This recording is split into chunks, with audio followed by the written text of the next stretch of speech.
Kata misteri kan paling sering digunakan di sini. Iya. Ada juga Be yang nanyanya lewat setan juga. Jadi datang ke tempat pengingat sejarah, terus nanya sama setan di situ. Iya. Jadi kata setan, ini dulu di sini ada begini, di sini dulu ada begini. Iya udah nggak bener. Nah, itu kita mesti scientific.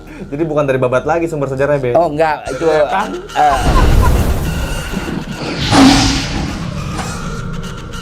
Assalamualaikum warahmatullahi wabarakatuh teman-teman semua. Balik lagi bersama gua Vasco Rusemi di channel Macan Idealis.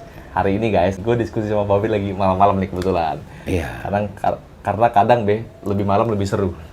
Oh iya, betul. Iya. Lebih seru. Karena gue mau diskusi sama Babit mengenai hal yang pertama kali masjid yang tertua di Indonesia, masjid pertama di Indonesia, sama ya rumah-rumah ibadah lah kayak gereja pertama kali di Indonesia. Itu kapan sih adanya mulainya gitu loh Be? Iya. Nah kita coba tanyakan kepada Babe mengenai hal ini. Ente mesti sobar dulu ya kan. Oh siap. Ana mau kasih khobar kepada para netizen. Siap Be. Bahwa anda sekalian, Iya. hendaknya dengan ikhlas ya kan memencet tombol subscribe. Oke. Agar antum semua ya kan Iya. dapat konten video yang baru-baru. Oke. Iya. Babe udah paham juga subscribe ini guys. Jadi teman-teman semua seperti tadi arahan Babe, gue minta kalian pencet dulu tombol subscribe-nya biar lo bisa terus menjadi yang pertama mendapatkan video ini, video-video konten-konten terbaru dari Macan Idealis, karena kita akan terus menggali sejarah sama Babe. Akan ada hal-hal unik dan menarik yang lainnya yang mungkin kita belum tahu gitu loh. Jadi mungkin juga harus kita perdalami dari apa ceritanya Babe. Nah, jadi gimana Be? Kapan sih Be masjid di mana pertama kali Be di wilayah Indonesia ini Be? Iya, abad 8 itu abad yang paling penting baik bagi sejarah umat Islam di Indonesia maupun umat Katolik. Islam dan Katolik. Ya, abad 8 itu ya. Okay. Karena pada abad itu kita mulai dengan Islam dulu ya kan. Berdatanganlah pada masih zaman Sayyidina Utsman sebagai khalifah itu orang-orang dari Khamis Irak dan juga orang-orang Hamidi Irak ke Indonesia, juga orang-orang dari Bahrain serta Qabus Oman ke Indonesia. Mereka kenapa bisa dibuktikan ide itu abad 8 itu dari koin-koin emas yang ditemukan di daerah Aceh. Juga Zambia, senjata orang-orang Arab yang bertahtakan permata senjatanya. Itu namanya Zambia, itu juga ditemukan di Aceh. Jadi ada bukti yang kuat menguatkan bahwa memang abad ke-8 mereka datang Ke Aceh? Ke Aceh, yaitu persisnya ke Lamuri daerahnya. Lamuri Aceh. Lamuri Aceh mereka datang di sana. Dan mereka mengajarkan tauhid ya kan. Dan bagi orang Indonesia keesaan Tuhan mereka sudah paham dari pendatang-pendatang sebelumnya, baik orang Babylon dan sebelumnya lagi adalah orang-orang dari Sabah, orang-orang dari Queen of Sheba ya kan. Yang datang ke sini. Jadi di abad 8 itu Be ya? Abad 8 itu. Jadi kemudian ketika Islam datang, itulah yang pengunci dipanggilnya kan. Merupakan pengunci tentang keesaan Tuhan yang dinamakan tauhid. Mereka bertauhid itu waktu, dan berdirilah masjid di Lamuri ya kan. Masjid itu adalah tanpa atap, sesuai dengan pola Karbela. Masjid di Karbela Irak kan nggak ada atapnya. Minaret, menara itu terpisah, tapi ada mihrab. Nah itu ada di sana. Hal yang serupa juga kita dapatkan di Luwu, juga pada abad ke-8. Dari mana saya mengatakan itu di Luwu abad ke-8? Luwu juga sebagaimana daerah-daerah yang dimana ada power system kemudian itu penghasil emas juga. Power system di Luwu itu disebut dalam Lagaligo ya. Diperkirakan abad 9 dan 10. Tetapi masjid sudah ada di Luwu. Juga pola Karbela Irak. Inilah yang dikerjakan atau dibuat oleh orang-orang Khamis. Orang-orang dari Fam atau klan Khamis yang datang dari Irak ke sini. Nah, di samping di Luwu di mana lagi ada? Banten ada. Banten. Banten ada Abad ke-8 juga? sama. Di Banten ada yang mereka dengan sangat keliru menyebutnya Masjid Pecinan. Masih ada sekarang, Be? Ada. Minaretnya ada, ya kan? Ada minaret, ada lantai atau kita katakan musala, dan ada mihrab. Mihrabnya masih ada. Tapi atapnya nggak terbuka kan? Terbuka. Terbuka juga? Terbuka. Sampai sekarang masih ada, Be? Masih ada. Dan mereka namakan itu, saya bingung kok dinamakan Pecinan. Itu kan masjid awal Islam. Oh. Awal kedatangan Islam. Bukan masjid pecinan ya, orang Cina. Bukan, orang Cina kan baru datang abad 17. Oke. Masa abad ke-8 udah ada masjid yang dia bikin, bagaimana caranya? Wali Songo? Ya Allah, itu abad keberapa? Dia abad ke-16. 15-16 Wali Songo, Be ya? Iya, ini abad 8 punya. Kapan udah ada nih, Be ya? Udah ada. Ini kan cuma 2 abad dari zaman Rasulullah nih, Be. Abad Rasulullah kan abad ke-6 nih, Be ya? Iya, 67 kan. 67, Be ya? Jadi nggak lama dari itu, di Indonesia ini sudah ada Islam, ya, Be? Karena benih-benihnya itu dari kaum Tole, kita katakan di sini, atau Ibadi disebutnya, atau kaum Saba disebutnya, dan mereka itu bertuhan yang Maha Esa. Benih tauhid. Udah lebih dulu. Oh, gitu. oke. Jadi dengan gampang saja, ya kan? Memang yang paling berat pada periode Saba ya. Periode Saba itu berat, yaitu waktu mengajarkan pertama kali. Karena orang-orang dari Maya, ya kan? Suku Maya. Suku Maya, dia mengatakan teologi dia menyebutkan tulisannya Ahu, bacanya Au Afiki. Saya tahu tentang Tuhan, tapi saya tidak tahu apa-apa tentang itu. Kan sulit, ya kan? Nah, pengertian Au inilah yang dipakai di Betawi. Au Haji, numpang tanya Pak Haji ya. Di mana sih rumah Pak RT? Tahu apa nggak tahu? Kita nggak tahu. Itulah Au Afiki. Jadi lebih konkret lagi di zaman Queen of Sheba kemari, ya itu sama aja pahaman Saba atau Tole yang dibawa orang Samarkand, atau Ibadi yang dibawa orang-orang dari Babylon. Pada abad 4. Nah, itu berdiri di Banten dan di Jakarta. Abad ke-8 juga? Oh iya. Di mana, Be? Ya di Kali Besar, Pak.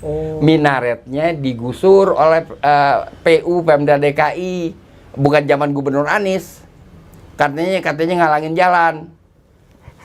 Dia beria aja mesin giling, jebrat.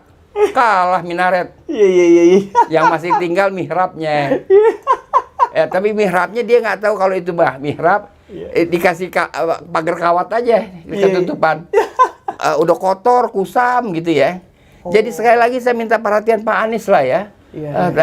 Peliharalah, Jakarta ini ada sejarahnya. Jadi udah nggak ada tuh, Be, masjid itu sekarang, Be? Nggak ada yang di Kali Besar. Peninggalannya tinggal mihrab. Mihrabnya masih ada? Masih. Yang itu saya bilang kumuh mihrabnya, ditutupin pagar kawat. Aduh, sayang banget Itu. Jadi karena apa? Karena kita tidak tahu. Iya. Iya kan? Babe telepon Pak Anies kalau gitu, Be. Ya itu Pak Anies, saya kira dia langganan kita punya YouTube Macan Idealis. Pak Anies nonton nih kayak Macan Idealis. Nonton lah, ya kan? Banyak kita pesan-pesan ini. Dan itulah rumah-rumah ibadat Islam yang pertama, abad ke-8. Wow, udah jauh lebih lama dibanding Wali Songo datang ya, Be ya? Iya. Nah, kemudian bagaimana dengan agama lain? Hampir di abad yang sama juga.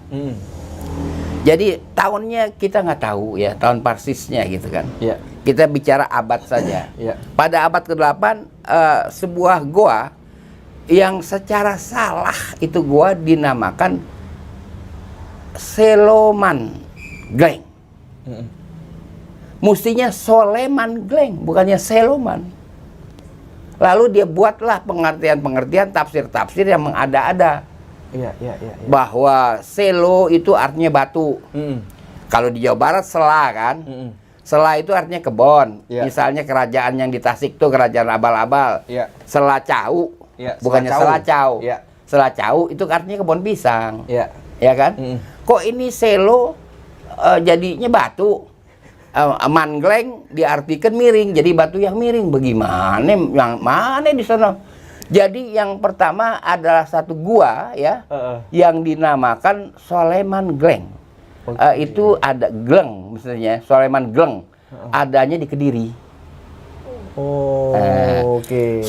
Soleman Gleng adanya di Kediri. Soleman itu adalah orang yang bertuhan. Jadi bukan Sulaiman ya, Be ya? Bukan, Soleman. Oke. Orang yang bertuhan, Gleng ya kan? Itu adalah singgahan. Singgahan artinya. Misalnya kalau orang Jakarta bilang lengleng itu kan, lengleng itu tidak pasti bergoncang terus, labil itu lengleng ya kan. Lengleng lah gitu, Be. Lengleng, dasar orang lengleng dia mah kan itu kan. Labil tadi kalau dibaca sekali leng itu artinya singgahan. Iya. Jadi Soleman Gleng itu artinya singgahan orang-orang yang bertuhan. Nah, bagaimana saya mengatakan itu gereja Katolik? Nah, itu relief-relief itu adalah Inka. Tidak dipahami oleh arkeolog kita. Ya kan dia nggak paham itu apaan. Itu adalah relief Inka. Relief yang semacam kalau mereka saja mau membuat perbandingan dengan artefak-artefak yang ada di Peru, Chile, Brazil, Kolombia itu akan ketemu persamaannya. Bentuk-bentuk orangnya dan sebagainya. Dan itu gereja, Be? Saya memastikan begitu karena ada altar. Jadi itu gereja Kapitan berpintu 2. Itu abad keberapa, Be? 8. Karena kedatangan orang Inka abad ke-8. Jadi Islam sama Kristen itu datang ke Indonesia sebenarnya bersamaan aja? Tahunnya kita kagak tahu. Oke, jadi abadnya bersamaan. Iya, masa kita mesti suitan. Ya kan kagak suitan lah ya. Iya. Tahunnya kita nggak tahu. Iya. Jadi mereka itu ada altar. Jadi gua itu pintunya 2, di sini namanya Kapitan. Begitu masuk ujung dari gua itu adalah persis altar. Oke. Dan jangan salah, di situ ada relief yang menarik, seorang ibu sedang membujuk anak kecil. Jadi tampilan itu ibu seperti Bunda Maria dan anak kecil itu Jesus Christ. Ada relief, Be ya? Ada. Ya kan? Iya. Jadi itu adalah gereja yang pertama. Di mana, Be, itu, Be? Kediri. Kediri, Be ya? Nah, mereka itu disebut atau menyebut dirinya di dalam bahasa Peru Parigi. Parigi itu artinya salib. Itu bahasa Peru. Iya. Di sini banyak, di Jakarta Kampung Parigi. Kampung Parigi banyak. Tapi di Jawa disebutnya parekrek. Di daerah justru di daerah Kediri ya, Mojokerto bekas peninggalan Majapahit itu disebut parekrek. Itu kan Parigi sebenarnya itu ya? Parigi. Mungkin diplesetin jadi parekrek karena ada perang dinamakan perang parekrek. Ya, antar menantu ya kan,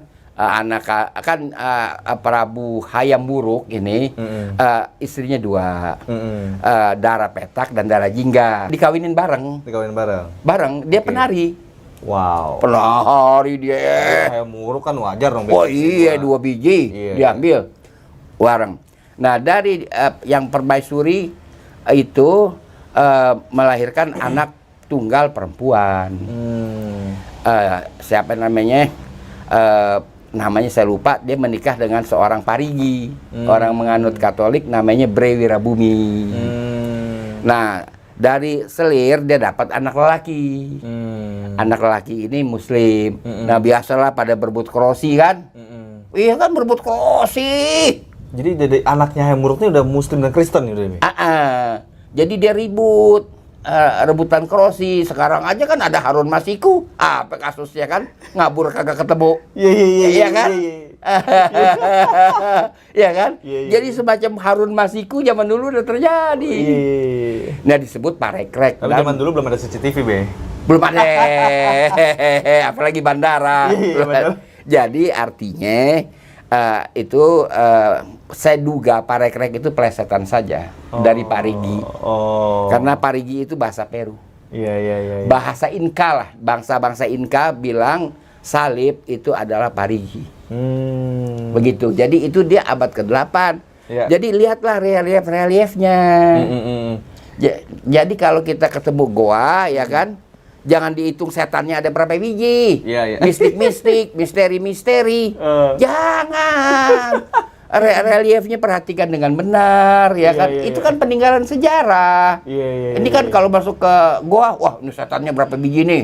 Setan apa aja yang ada? Kan begitu kita. Kolong wewe. Kolong wewe segala macam. Bukan itu, ini adalah peninggalan sejarah. Iya. Harus didekati, di-approach secara saintifik, nggak bisa lain. Jangan Begitu. sejarah peninggalan sejarah itu yang dikait-kaitkan dengan setan. dan gitu, Ben. Setan aja. Kalau kata misteri kan paling sering digunakan di sini. Iya. Ada juga Be yang nanyanya lewat setan juga. Jadi datang ke tempat peninggalan sejarah, terus nanya sama setan di situ. Iya. Jadi kata setan, ini dulu di sini ada begini, di sini dulu ada begini. Iya udah gitu. nggak bener. Nah, itu kita mesti saintifik. Jadi bukan dari babat lagi sumber sejarahnya Be. Oh enggak, itu setan. nyakan lah yang begitu-begituan lah itu. Iya. Oke guys, jadi gitu aja kira-kira biar kalian paham semua. Ternyata inilah sumber-sumber sejarahnya yang kita ketahui. Masjid pertama dan gereja pertama di Indonesia. Teman-teman semua jangan lupa like dan share video ini, subscribe channelnya, klik tombol lonceng biar lo terus update di channel Macam Janis. Assalamualaikum warahmatullahi wabarakatuh. Waalaikumsalam.